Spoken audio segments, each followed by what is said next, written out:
السلام علیکم۔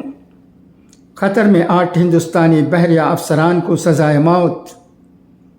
اسرائیل کے لیے جاسوسی کا الزام، ہندوستان کا گہرے صدمے کا اظہار، فیصلے کو چیلنج کرنے کا اعلان۔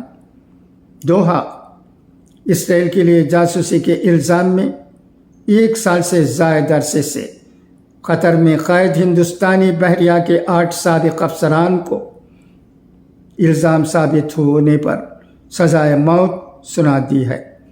ہندوستانی وزارت خارجہ نے سزاؤں کی تصدیق کرتے ہوئے کہا کہ انڈیا کو قطر کی جانب سے 8 انڈین ملازمین کو سزائے موت سنانے پر گہرا صدمہ پہنچا ہے۔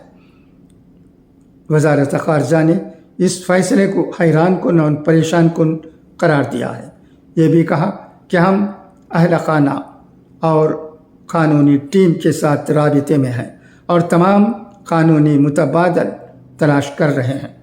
ہندوستانی بحریہ کے سابق اہلکاروں کو 2022 میں قطر کے خلاف اسرائیل کے لیے جاسوسی کے الزام میں جیل بھیجا گیا تھا۔ وہ الظاہرہ گلوبل ٹیکنالوجی میں چھوٹی آبدوزین بنانے جیسے ایک حساس نوعیت کے منصوبے پر کام کر رہے تھے۔ ان کی ضمانت کی درخواستیں متعدد بار مسترد کی گئیں اور قطری حکام نے ان کی حراست میں توسیع کی۔ قطری اور ہندوستانی حکام نے کبھی ان افراد کے خلاف الزامات کی تفصیلات فراہم نہیں کی جنہیں طویل عرصے سے قید تنہائی میں رکھا گیا تھا۔ قطر کی عدالت کی جانب سے 8 ہندوستانی شہریوں کو سنائی گئی سزائے موت پر ہندوستان نے کہا کہ وہ اس فیصلے سے انتہائی صدمے میں ہے اور اس معاملے میں تمام قانونی آپشن پر غور کر رہا ہے۔ اب سوال یہ پیدا ہوتا ہے کہ یہ 8 ہندوستانی کون ہیں اور قطر میں کیا کر رہے تھے اور کتنے عرصے سے جیل میں ہیں۔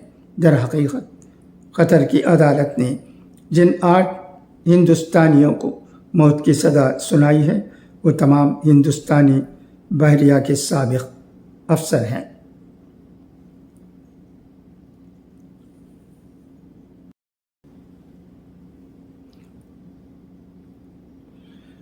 بحریہ کے یہ 8 سابق افسران گزشتہ سال یعنی اگست 2022 سے قطر کی جیل میں ہیں، تاہم ان کا جرم کیا ہے یہ ابھی تک معلوم نہیں ہو سکا ہے۔ بتایا گیا کہ قطری حکام کی جانب سے ان پر لگائے گئے الزامات کو منظر عام پر نہیں لایا گیا۔